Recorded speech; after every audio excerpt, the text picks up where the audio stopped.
Fala galera, pelo convite do Lucas Frota e do Daniel Chain, eu estou aqui para falar um pouco mais sobre empreendedorismo. Primeiramente, queria falar que meu nome é Lucas, eu tenho 25 anos, sou formado em Economia pela Facamp, em Campinas, e tenho uma pós-graduação em Sports Management na Universidade da Califórnia, em Riverside. Por toda a minha vida na parte da adolescência eu tive um grande contato com esportes, principalmente com tênis, me dedicando ao tênis de alto rendimento, e por uma infelicidade acabei me lesionando com 18 anos e acabei indo para a economia por sempre gostar de muitos assuntos políticos e da moeda, do valor de moeda entre os países. Eu não conseguia entender direito por que o dólar valia o que valia e o euro mais e o real menos e assim por diante. E quando eu terminei a faculdade, eu fui atrás de mais conhecimento na parte de business mesmo, não foi indo atrás do esportes. Fiz 3 meses de business management lá e descobri o sports management como uma carreira, uma possível carreira que lá fora já está sendo bem desenvolvida e aqui no Brasil nem tanto. E por isso acabei migrando para o curso de esportes, voltando em setembro de 2016. Lucão, você pode falar pra gente um pouquinho da sua experiência profissional, que você teve tanto de estágio quanto depois da faculdade? Lógico. Bom, eu acredito... acredito não. A gente corta. Corto. Pode continuar. Bom, eu considero que o tênis foi o meu primeiro esporte, foi o meu primeiro trabalho. Por mais que eu não tenha ganhado dinheiro, de fato, tinha empresas que me patrocinavam, eu viajava para fora para ir para os torneios e tudo mais. Então, a minha primeira experiência foi como jogador profissional de tênis, onde eu tive contato com empresas, onde eu tinha a responsabilidade de representar marcas, e naquele momento eu não tinha muito a noção do que significava uma marca, você representar uma marca, né? Depois, com os estudos, eu fui vendo o quão importante era. Na faculdade, eu fiz um estágio em inteligência de mercado no grupo De Pascoal, que atua no ramo de pneus, e fiquei por lá por 1 ano. Lá nos Estados Unidos, no meu intercâmbio, eu trabalhei no time de beisebol e softball da faculdade, trabalhando na parte mais de mídia. Então, eu, na hora dos jogos da universidade, eu fazia toda a estratégia de comunicação com com os visitantes, com os espectadores, e além de por música, recepcionar o time visitante, fazer promoções, e depois no final dos jogos eu fazia toda uma análise do que funcionou, do que não funcionou, como que a gente podia ter mais pagantes, né, nos jogos, e bom, e foi isso aí. Voltando dos Estados Unidos, eu acabei tentando ir para essa área dos esportes aqui no Brasil, mandei currículos para times de futebol, times de vôlei, só que infelizmente a realidade aqui no Brasil é um pouquinho diferente do que se encontra lá nos Estados Unidos. Aqui é um mercado bem mais... está bem iniciando esse trabalho, e é um pouco mais... como posso dizer, meio... Quem te indique? Você tem que ter alguém lá dentro de um clube, porque tudo não abre as vagas como em umas empresas normais, e daí tem você manda o currículo e tudo mais.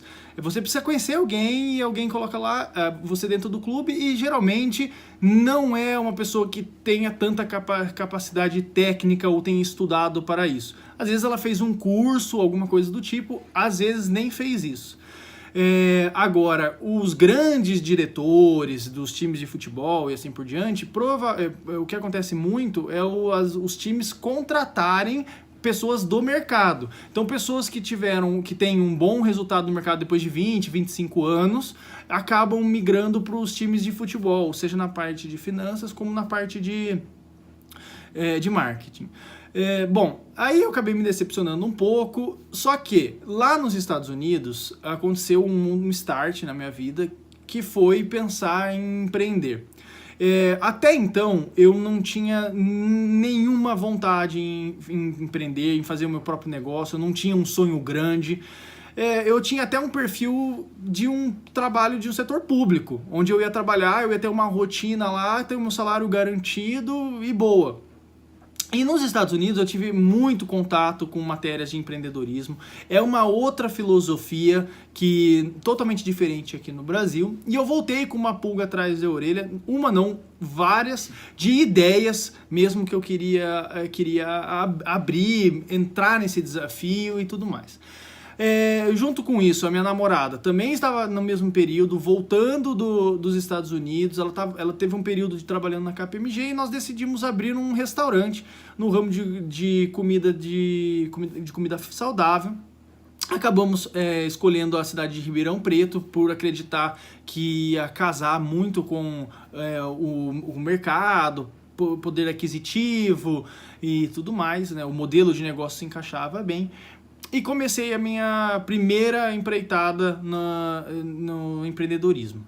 Acabei ficando 1 ano lá, aprendi muito, muito mais do que eu aprendi nos meus 4 anos de faculdade em economia e mais o meu 1 ano nos Estados Unidos.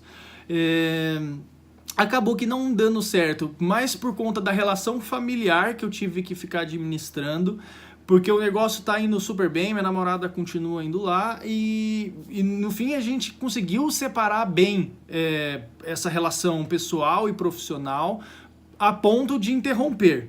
Pode soar um pouco estranho, mas assim, acredito que se eu estivesse lá, provavelmente já teria solteiro agora. Mas foi muito legal, eu agreguei muitas experiências. E quando eu acabei voltando para Piracicaba, né, depois desse 1 ano no Clube Life, no restaurante saudável, eu acabei iniciando uma nova empresa, um novo negócio, que é na parte de investimentos, tanto na parte da Bolsa de Valores, como um autônomo, como no mercado de apostas esportivas, que é um mercado que eu descobri lá nos Estados Unidos, que tem crescido muito no Brasil, ainda tem que se estruturar um pouco com parte de imposto, com parte de liberação e tudo mais, mas eu acho que está caminhando para essa regularização no mercado.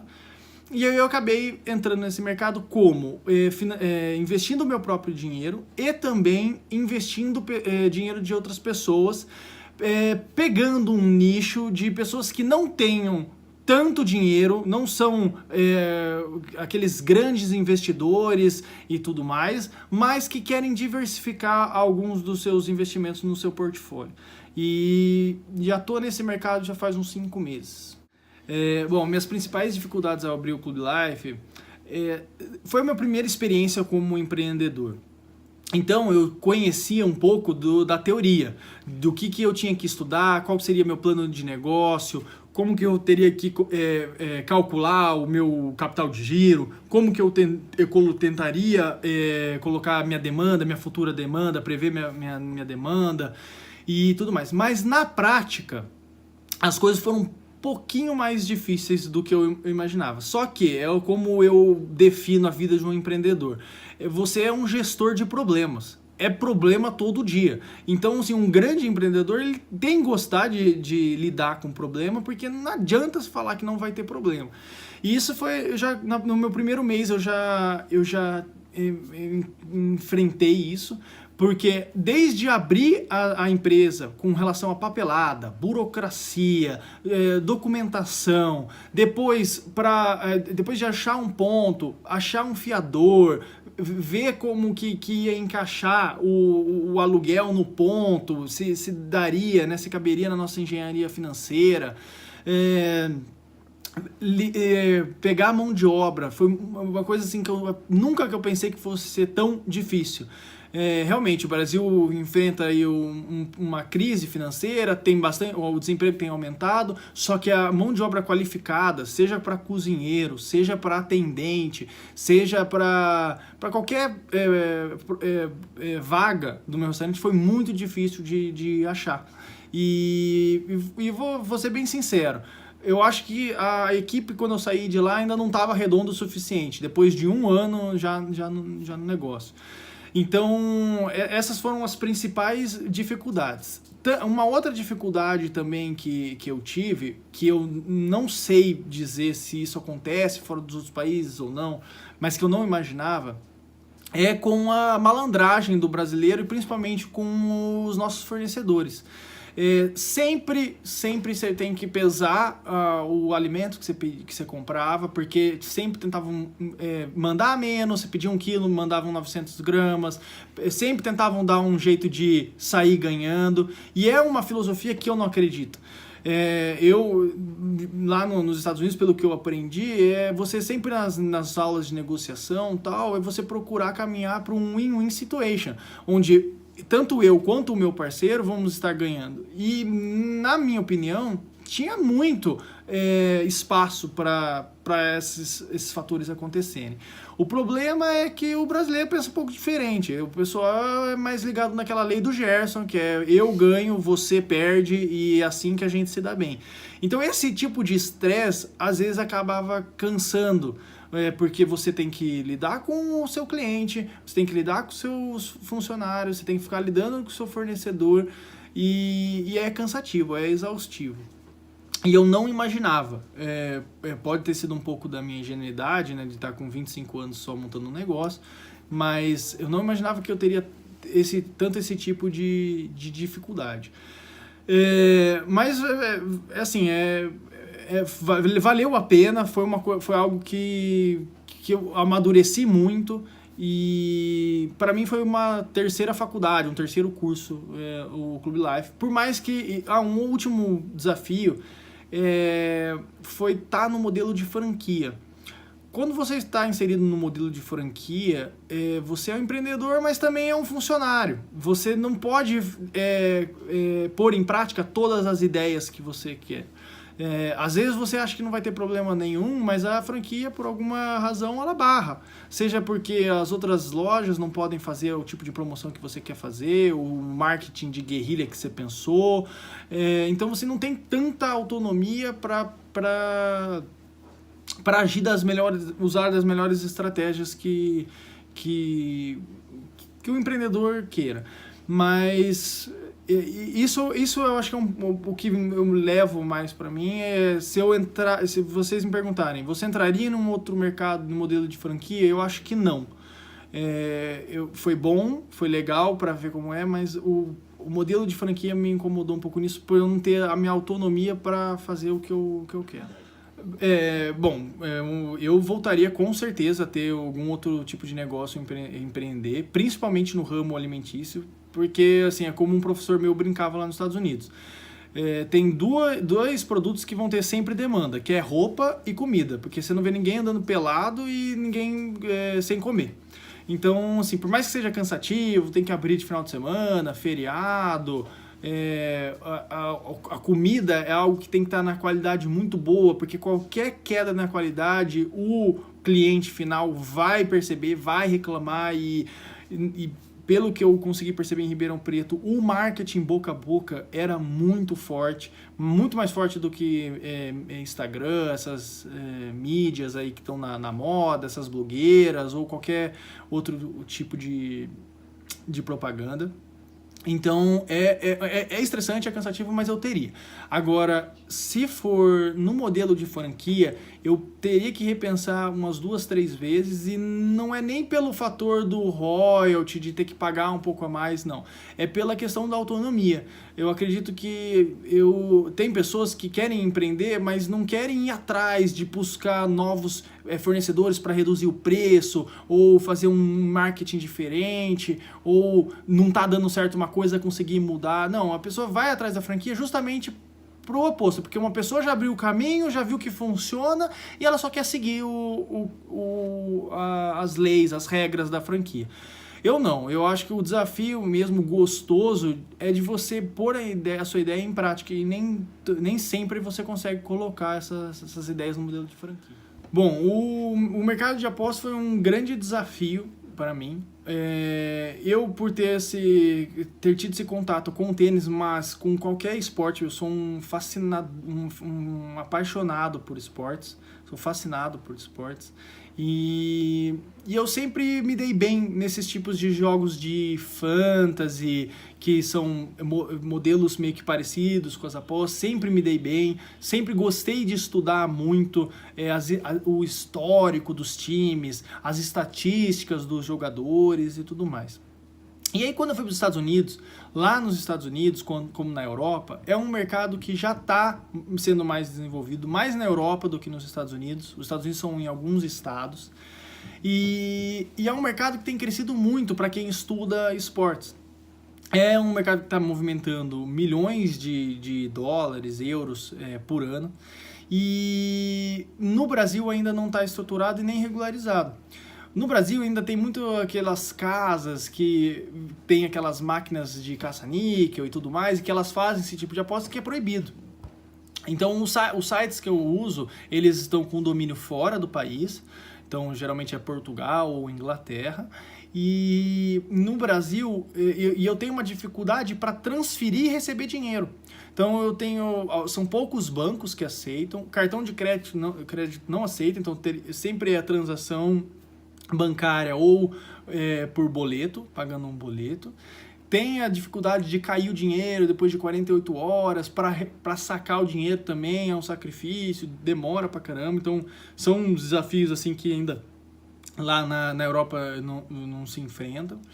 Mas eu acredito que esse mercado tá para mudar. Agora com a eleição do Bolsonaro, um dos ministros dele já declarou que quer legalizar esse mercado de apostas. O Brasil deixa de recolher uma grande quantidade de impostos no mercado de apostas, porque não é tributado. O que eu recebo cai na minha conta, eu tenho que fazer uma manobra com o meu contador, mas não é tributado. É uma oportunidade que o Brasil poderia ter. Para mim não seria bom, mas por outro lado, com a regularização, com a regulamentação, seria melhor, porque e seria mais fácil eu fazer as transações monetárias. Eu também conseguiria estar um pouco mais dentro da lei com relação ao meu projeto, que eu quero fazer as pessoas investirem nesse nicho e tudo mais.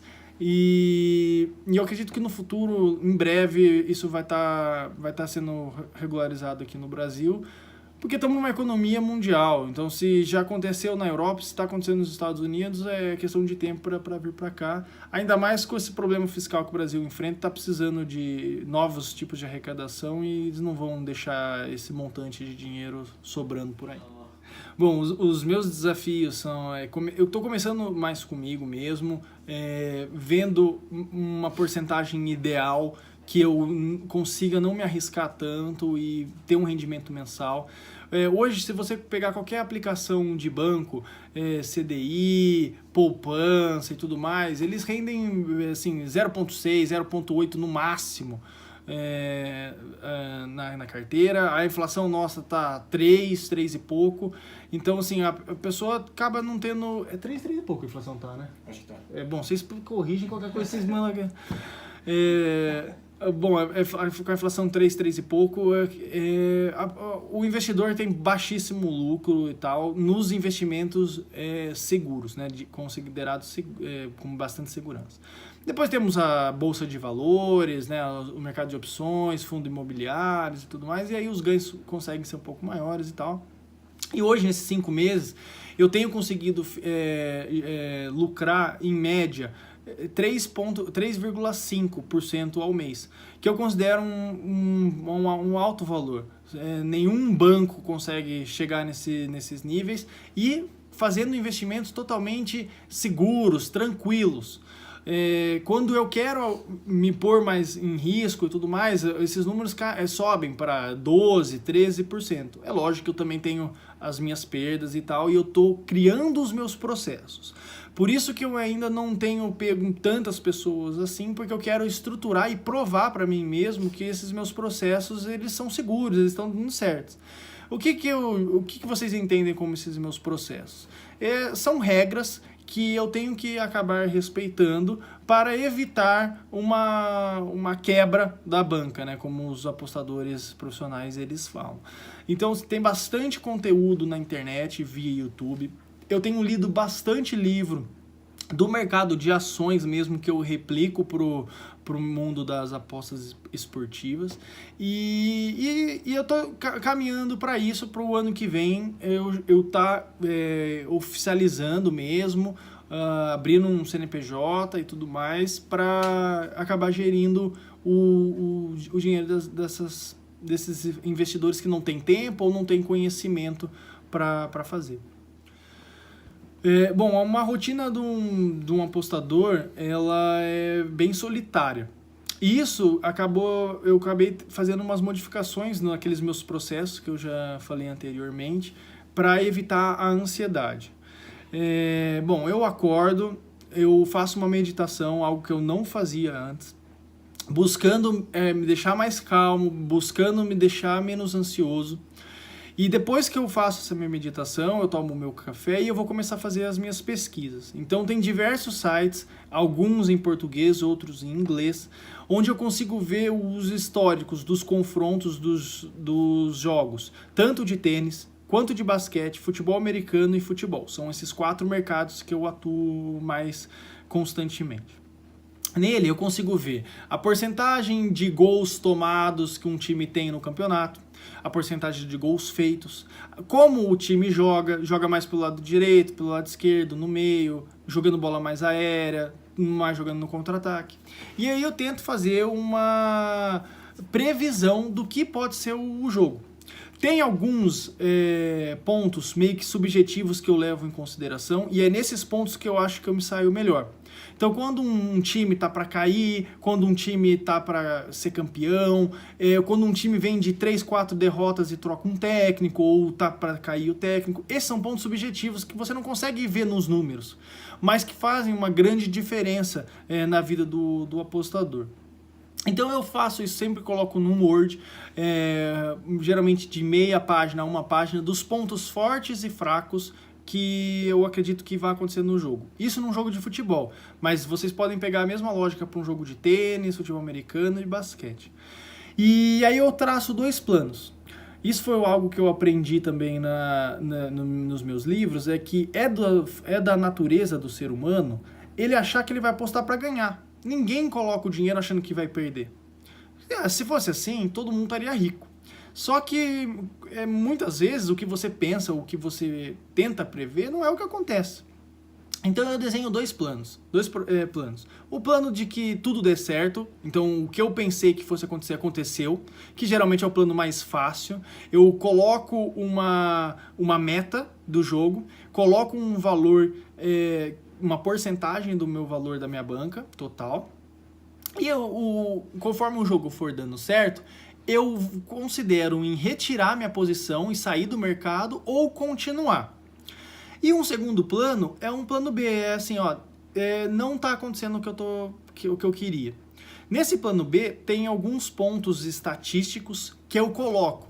Então, num jogo de tênis, eu coloco a porcentagem de primeiro serviço. Se o jogador que eu tô querendo apostar e tá perdendo, ele tá com uma média abaixo do que ele tem normalmente no ano, eu já tiro o dinheiro e eu aceito o prejuízo. Se o meu jogador, ele tá com os números bons ou parecidos com o dele na média, eu tento continuar no mercado e aceito o risco. Se perder, perdeu. Quando eu me baseio nesses números, eu deixo de ser um pouco torcedor e eu viro um pouco mais um profissional nas apostas. Porque é um grande erro que as pessoas cometem, é elas começarem a torcer para acontecer a aposta. E aí elas vai para o fator sorte em quase 100%. Então eu tento evitar, o fator sorte ele é inevitável, eu conto com a sorte também. Mas eu tento deixar ele num nível mais baixo possível. Então voltando para minha rotina, eu faço esse tipo de estudo, eu desenho os meus 2 planos, e eu espero o horário dos jogos, né, que vão acontecer. Se os jogos são na parte da manhã, eu já opero e eu trabalho com a meta diária. Por que eu faço isso?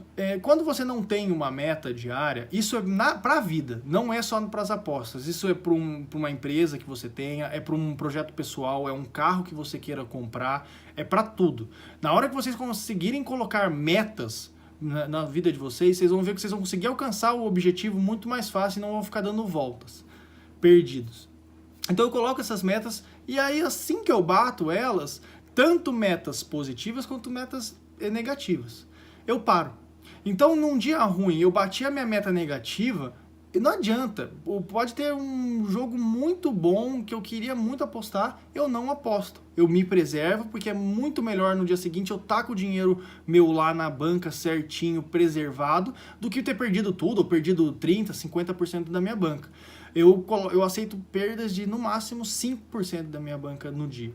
E para ganhar, eu no máximo são os meus 12% lá da banca, quando eu tô querendo ser muito arriscado. Quando eu não tô com confiança em nada, eu deixo nos 3%. E aí eu faço isso por um tempo, até voltar a minha confiança. Terminando a minha meta, aí eu vou estudar, eu vou fazer atividade física, arejar, né, a cabeça. E eu também tenho ajudado o meu pai, ele tem um consultório médico, na parte de controller mesmo. Então, isso tem me ajudado muito dos meus processos.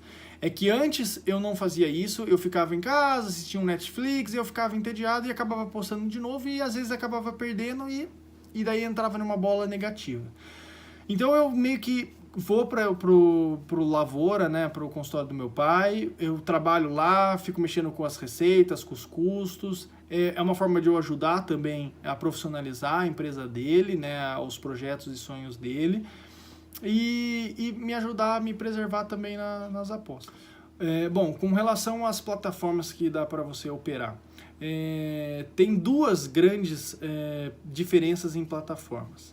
A plataforma que eu mais gosto, que foi uma sacada genial deles, é a Betfair.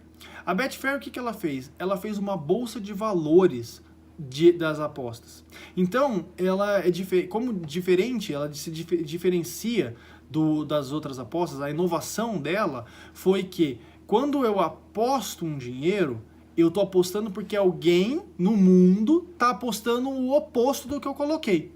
Então, se eu coloquei que um time vai ganhar de 3-0, só vou conseguir colocar essa aposta se tiver alguém que colocou que o outro time não vai ganhar de 3-0. Vai ser 2-0 ou qualquer outro resultado. Você paga uma porcentagem dos seus ganhos para a bolsa, e é assim que eles ganham o dinheiro deles, e para mim, uma das mais conhecidas. Eles patrocinam times como o Barcelona, Tottenham, e assim, é bem confiável. E eu gosto mais disso porque você consegue trabalhar com a emoção do ser humano. Então, as oscilações, as odds, que a gente chama, que é o valor que multiplica pelo valor da sua aposta, é maior, as chances de ganho são maiores. Só que também as chances de perda também são bem grandes, se você não está bem estruturado nas suas estratégias e tudo mais. E as outras as casas de apostas, as comuns, é o apostador apostando contra a banca.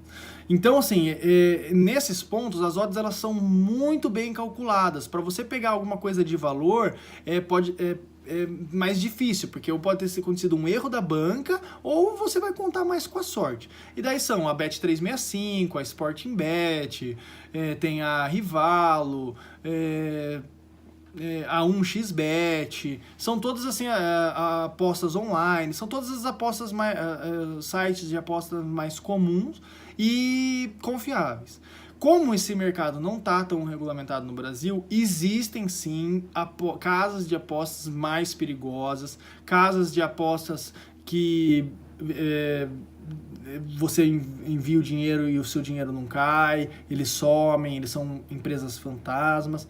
Tem sido cada vez menos, né? Tem sido mais difícil porque no mundo de hoje, com a globalização, informação, as pessoas elas vão nesses blogs da vida, elas vão falando, toma cuidado com tal caso, eu tive problema com essa ou com outra. Mas essas que eu citei são as que geralmente as que tem mais. Bom, como eu já falei anteriormente, eu acredito fielmente que nós temos que trabalhar com metas. Eu dividi, depois de ler um livro do Guia de Investimento do Pai Rico, que é a sucessão daquele livro famoso do Pai Rico, Pai Pobre, que um investidor ele precisa ter bem ciente que existe um plano de segurança, um plano de conforto e um plano de enriquecimento.